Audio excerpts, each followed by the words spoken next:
안녕하세요. 조이북 클럽의 조이입니다. 오늘 제가 소개해드릴 책은 가짜 행복 권하는 사회인데요. 여러분들은 살아가면서 돈이 얼마 정도 있으면 행복할까라고 생각을 하시나요? 사실 뭐 저희 딸은 며칠 전에도 그냥 무조건 부자가 되고 싶다고 해서 그럼 부자가 돼서 뭘 할 거냐? 왜 부자가 되고 싶냐? 했더니 그런 거 묻지 말고 그냥 부자가 되고 싶다고. 네, 그렇게 얘기를 하더라고요. 네. 아무튼 돈 싫어하는 사람은 없는 것 같아요.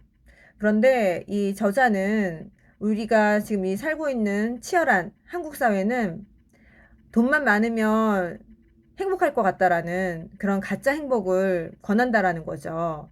그래서 그렇다면 도대체 얼마나 있어야지 우리가 살아가는데 행복을 느낄까? 네, 그것에 대한 조사를 또 했더라고요.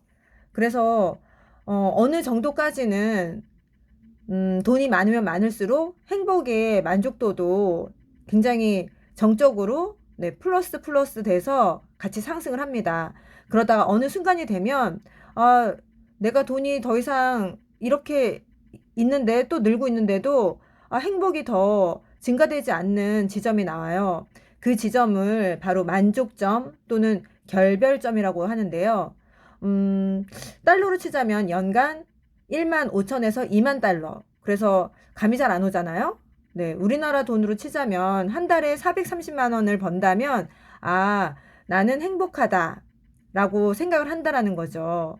그래서 왜 이렇게 나왔을까 보면은 한국 사회는 특히나 경쟁이 치열하잖아요. 그래서 내가 이렇게 박 터지는 환경에서 과연 살아남을 수 있을까?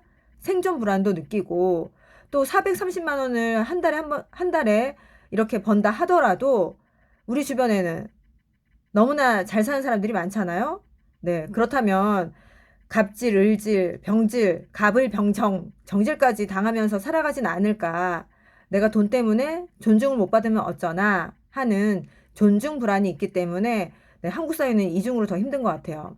그래서 다른 나라는 연구를 해봤을 때 소득이 늘면은 430만 원, 네, 이 결별점을 지나서도 어느 정도 행복도 아주 조금씩 같이 올라가지만 한국 사회는 네, 오히려 더 그것이 뭐라고 해야 될까요? 같이 똑같이 증가하지 않는다라는 거죠. 네. 왜냐하면 내가 생존 불안은 해소가 됐으나 존중 불안, 나보다 항상 더 잘 사는 사람이 있기 때문이다. 그래서 저자는 우리가 정말 진짜 행복을 누리려면은 이제는 공동체에 신경을 써야 한다. 그래서 작년인가 재작년인가에는 한창 소확행이 유행이었잖아요. 네, 소소하지만 확실한 행복.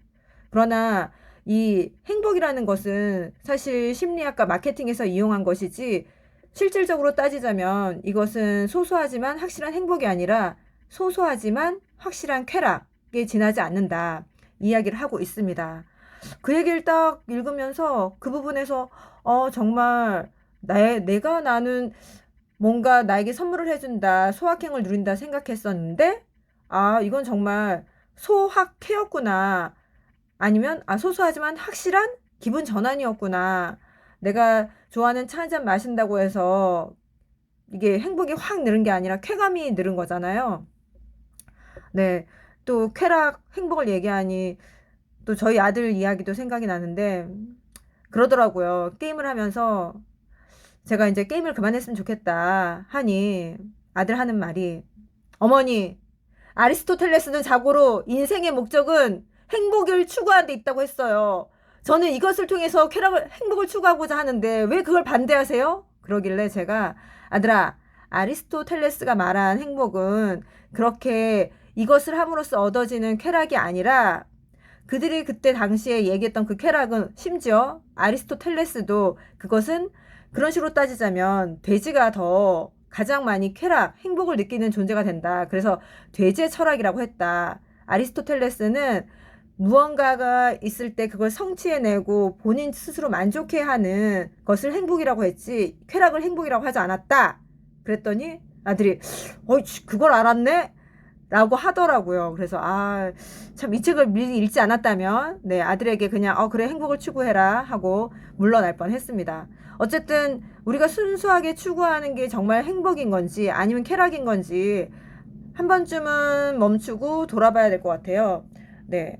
그러면서 저자는 이제 북유럽과 굉장히 많은 비교를 하거든요. 그래서 사실 우리나라 세금도 많이 낸다 고 내시는 분들은 생각하시겠죠. 네, 저는 내는 게 별로 없어서. 네. 그런데 북유럽 같은 경우에는 50%를 세금으로 내면서 주변에 그 덴마크 북유럽 사람들에게 물어봤대요. 그랬더니 그 50%나 세금을 내면 아깝지 않습니까? 그랬을 때 돌아오는 답변은 우리는 병원도 대학도 무료로 다니고 있는데 이 돈에 대해서 결코 아깝다고 생각하지 않는다. 그래서 이렇게 사회 안전망이 탄탄한 데서는 내가 넘어지더라도 누군가는 또 붙잡아서 세워줄 수 있다라는 신뢰가 있기 때문에 이것이 공동체 안에서 정말 진정한 행복이 아닐까 한 번 더 생각하는 계기가 되었습니다. 근데 책은 중간중간 읽다 보면 첫 번째는 이 결별점, 만족점 이런 거에 대해서 인상적이고 좋았는데 북유럽 그 사회와 비교하는 게 좀 중복이 되고 결말에서는 행복에 대해서 다시 한번 정의를 내리고 한다는 부분에 있어서는 좀 책 구성이 마지막이 용두사미격인 느낌이 들었어요. 왜냐하면 어쨌든 저자는 이렇기 때문에 우리 사회가 바르게 가려면 이렇게 되면 안 돼. 우리가 물질주의로 가고 있어. 이것으로 인해서 사회 비용이 너무나 많이 들어 하고 있으면 사실 우리 사회가 변해야 된다. 개혁적으로 가야 되잖아요. 그러면 이 저자가 가장 이상적으로 생각하는 북유럽의 형태로 가려면 우리가 당장 50%의 세금을 내는 것은 너도 싫고 나도 싫잖아요. 그러면 조금씩 중부담, 중과세, 그러면서 중복지로 가는 방식을 제안을 해야 되는 게 아닐까라는 생각을 했는데, 네, 그 부분이 좀 아쉬웠습니다. 그리고 저자는 여기 책에서도 행복의 비밀을 이야기하거든요. 이 책을 찾아보시면 아시겠지만 이 행복의 비밀 이 책에는 하버드대 종단 연구입니다. 여러 사람 제가 그때 읽은 책이 몇십 명이었는지 잘 기억은 안 나는데 어쨌든 그 봤을 때 엘리트잖아요. 그럼 이 사람들은 다 잘 살았을 거야 라고 생각을 하는데 정말 그럴까? 네, 오랜 시간 동안 연구를 했을 때 사실 그렇지 않았다라는 부분이 나왔거든요. 그러면서 인간관계가 중요하다.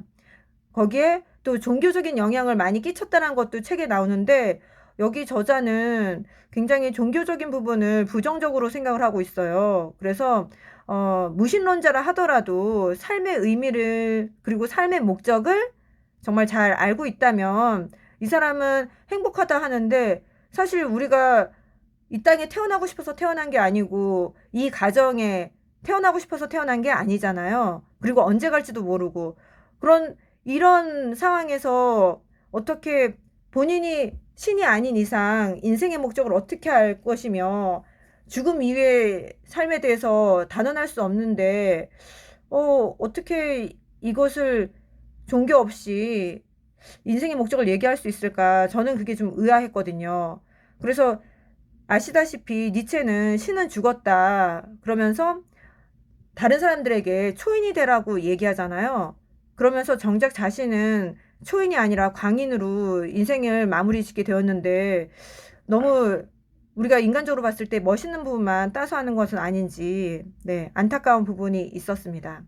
그럼에도 불구하고 네, 저는 이 마지막 멘트가 되게 좋았어요. 네, 행복한 사람은 타인에게 모질게 굴지 못한다. 그것은 그의 능력밖에 이르기 때문이다. 불행한 사람은 타인을 친절하게 대하지 못한다. 그것은 그에게 능력밖에 이르기 때문이다. 네, 그래서 우리 사회가 좀 더 건강해서 타인을 돌볼 수 있는 건강한 공동체가 되었으면 좋겠다는 생각을 했습니다. 지금까지 네, 책을 살펴보았는데요. 책이 궁금하다면 클럽으로 오세요. 조이북 클럽.